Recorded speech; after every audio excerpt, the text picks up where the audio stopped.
वृषोत्सर्ग की संक्षिप्ति विविध। श्री विष्णु ने कहा, हे खगेश्वर, कार्तिक आदि महीनों की पूर्णमासी तिथि को पड़ने वाले शुभ दिन पर विधि पूर्वक वृषोत्सर्ग करना चाहिए। नांदी मुख श्राद्ध करके वत्सरी के साथ वृष का विवाह और वृष के खूर के पास श्राद्ध करने के पश्चात उन दोनों का उत्सर्ग करे। वापी और कूप के निर्माणोगत्सर्ग के समय गौशाला में विधिवत संस्कार के अनंतर अग्नि की स्थापना करनी चाहिए। विवाह विधि के समान ब्रह्मा वरण करना चाहिए। यज्ञ पात्रों की कर्मिक स्थापना, पायस खीर का पाक, उपयन कुशादि का क्रमशः स्थापन करें। यज्ञ पात्रों का सिंचन करने के बाद होम करना चाहिए। प्रथम 2 आहुति आघार और उसके बाद 2 आज्य भाग संज्ञक आहुतियां हैं। अतः प्रथमे हरितः मंत्र से यजमान को 6 आहुतियां देनी चाहिए।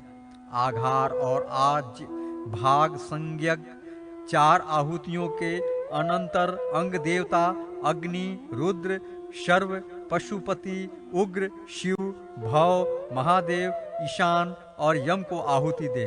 तत्पश्चात पूषांगा इस मंत्र से एक पिष्टक होम, चरु तथा पायस दोनों से स्वीकृष्ट होम करे। तदंतर प्रथम व्याघ्रित होम, प्रायश्चित्र होम, प्रजापति होम, संस्रव प्राशन करें। इसके बाद परिणीता का परिमोक्षण करें। पवित्र प्रतिपत्ति करके ब्राह्मण को दक्षिणा दें। षडंग रुद्र सूक्त का पाठ करने से प्रेत को मोक्ष की प्राप्ति होती है। एक रंग के वृष और एक वत्सरी को स्नान कराकर सभी अलंकारों से विभूषित करके उन दोनों को प्रतिष्ठापित करने से प्रेत को मोक्ष प्राप्त होता है। इस कर्म के बाद वृषभ की पूंछ से गिरे हुए जल के द्वारा मंत्र पूर्वक तर्पण कार्य करना चाहिए। उसके बाद ब्राह्मणों को भोजन से संतृप्त करके दक्षिणा से संतुष्ट करें। तदंतर यथाविधि एकोदिष्ट श्राद्ध करने का विधान है। उसे करके प्रेत के उद्धार हेतु ब्राह्मण को जल और अन्न का दान दिया जाता है। उसके बाद द्वादशाह श्राद्ध और मासिक श्राद्ध पृथक पृथक करने चाहिए। इस विधि का सम्यक पालन करने वाला प्रेत को उस योनि से मुक्त कर देता है। भूमि तथा गोचर्म भूमि आदि दानों का महात्म्य और ब्रह्म स्वरूपण दोष। श्री विष्णु ने कहा, हे गरुड़, जिस प्रकार एक वत्स 1000 गायों के बीच स्थित अपनी माता को प्राप्त कर लेता है, उसी प्रकार पूर्व जन्म में किया गया कर्म अपने कर्ता का अनुगमन करता है। भूमि दान करने वाले प्राणी का अभिनंदन सूर्य, चंद्र, वरुण, अग्नि, ब्रह्मा, विष्णु और भगवान त्रिशूलधारी शिव करते हैं। इस संसार में भूमि के समान दान नहीं है, भूमि के समान दूसरी निधि नहीं है, सत्य के समान धर्म नहीं है और अग्नि का प्रथम पुत्र सुवर्ण है। पृथ्वी वैष्णवी कहलाती है तथा गाय सूर्य की पुत्री है। अतः जो व्यक्ति स्वर्ण, गौ एवं पृथ्वी का दान देता है, उसने मानो त्रैलोक्य का दान कर दिया। गौ, पृथ्वी और विद्या, इन तीनों को अतिदान कहा गया है। जप, पूजन तथा होम करके दिए गए ये तीनों दान नरक से उद्धार करते हैं। बहुत से पाप तथा क्रूर कर्म करके भी मनुष्य गोचर्म भूमि का दान करने से शुद्ध हो जाता है। इस दान में दी हुई वस्तुओं को लोभवश हरण करने वालों को हरण करने से रोकना चाहिए। जो उसका परिरक्षण नहीं करता है वह घोर नरक में जाता है। प्राण भले ही कंठ में आ जाए तो भी निषिद्ध कर्म नहीं करना चाहिए, कर्तव्य कर्म ही करना चाहिए। ऐसा धर्माचार्यों ने कहा है।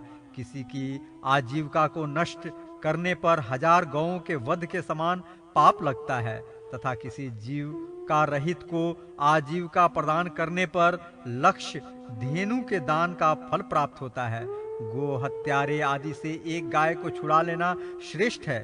उसकी तुलना में 100 गो दान करना श्रेष्ठ नहीं है। 100 गो दान करना गो हत्यारे से एक गाय को बचा लेने की क्षमता नहीं कर सकता। जो व्यक्ति स्वयं दान देकर स्वयं ही उसमें बाधक बन जाता है, वह प्रलय काल तक नरक का भोग करता है। जीविका रहित निर्धन ब्राह्मण की रक्षा करने पर जैसा पुण्य मनुष्य को प्राप्त होता है, वैसा पुण्य विधिवत दक्षिणा सहित अश्वमेध यज्ञ करने पर भी संभव नहीं है। दुर्बल त्रस्त ब्राह्मण की रक्षा करने में जो पुण्य है, वह वेदाध्ययन और प्रचुर दक्षिणा से युक्त यज्ञ करने पर नहीं है।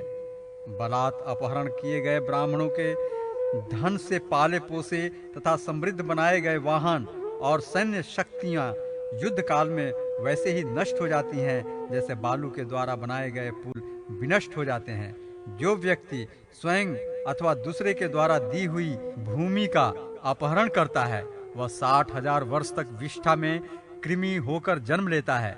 प्रेम से जो ब्राह्मण का धन खाता है, वह अपने कुल की 7 पीढ़ी को भस्म कर देता है। उसी ब्रह्म स्वरूप का उपयोग यदि चोरी करके किया जाए तो जब तक चंद्रमा और तारा गणों की स्थिति रहती है, तब तक उसकी कुल परंपरा भस्म हो जाती है।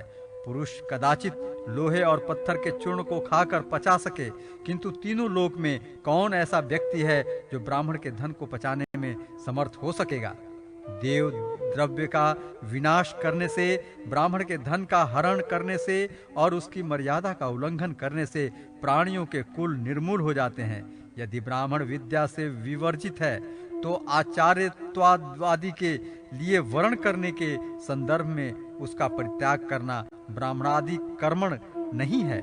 जलती हुई आग को छोड़कर राख में हवन नहीं किया जाता है। संक्रांति काल में जो दान और हव्य कव्य दिए जाते हैं, वह सब 7 कल्पों तक बार बार सूर्य दान दाता को प्रदान करता है। प्रतिग्रह अध्यापन और यज्ञ करने वाले के कार्यों में विद्वान प्रतिग्रह को ही अपना अभिष्टतम कहते हैं। प्रतिग्रह से जप होम और कर्म शुद्ध होते हैं। याजन कर्म को वेद पवित्र नहीं करते। निरंतर जप एवं होम